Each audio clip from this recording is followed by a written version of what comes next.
These are the 3 things that I would do in 2024 if I would be starting calisthenics from scratch. Hey folks, it's almost the end of the year, and I thought since many people at the start of a new year set new goals, maybe the goal of one of you is to start calisthenics. So I prepared the top 3 tips, or the 3 things that I would do if I would start calisthenics right now. Also, I know I haven't been very active here on YouTube the last 2 years, mainly because of my other career, but welcome back to all the old ones. And if you see me for the first time on this platform, hit subscribe because I have a lot of great calisthenics tips on my channel. So what would I do if I would be starting calisthenics in 2024? I have 3 tips for you. The first one is I would definitely get a coach. Back when I started calisthenics, there were not really qualified coaches. Most of them were just personal trainers that actually didn't really know much about calisthenics. But nowadays, you actually have a variety of different coaches that focus on different skills. So depending on what you want to learn, you will actually have a great selection of people that can help you. Also be aware that there are many different coaches, and the quality also might vary a lot. So some athlete coaches, for example, quite often don't have that much scientific background. So they might be very good in motivating you, but they might be not as good in really choosing the right exercises, because many of them have genetic advantages. Don't want to hate against anyone, but people who, for example, learn planche within 2 months, which is totally impressive, probably won't have the same exercises for you as a person that really had to take a lot of time to learn planche, because they maybe did not have the genetic advances of the maybe 0.01% of the world's population that are able to do that. So be aware that choosing the coach will have an impact on the skills you will get and also the exercises that you will get, and some exercises might fit better or worse for you.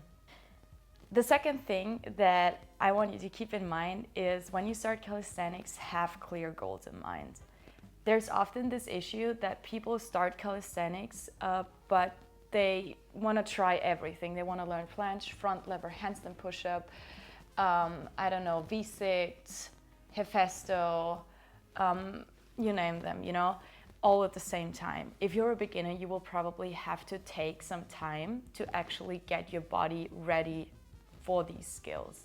Now, some of them have sort of transfer effects, so you need the same muscle groups, maybe not in the exact same way, but you will still be able to train more at the same time.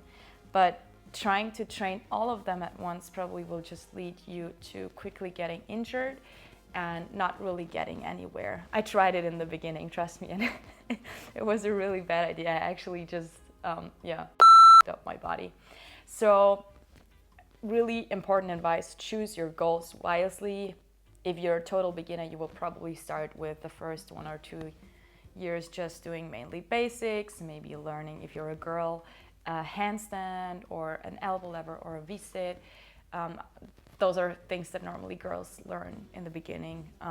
If you're a guy, you might already be able to do more pull-ups, so you might get started with front lever, I don't know. So it depends a little bit on where your physical level is at. And if you have a good coach, coming back to the first point, you will actually, I think, get a good program here. But make sure to select wisely and try not to do everything at once. And then the third thing, which is something that many people underestimate, is time, actually. Calisthenics training takes time. If you want to progress in calisthenics, I would advise you to train at least 3 times a week.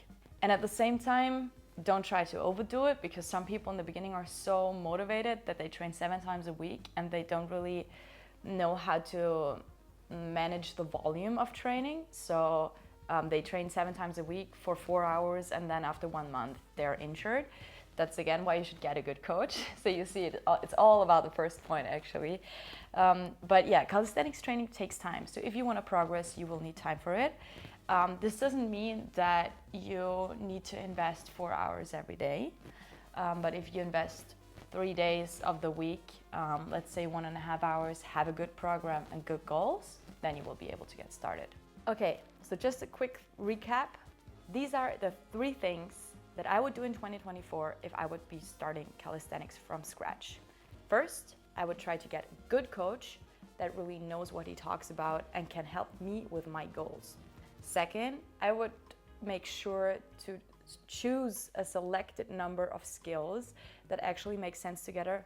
And third, make sure you invest the right amount of time, not too much, not too little. If you have a good coach, he will help you with that, or she.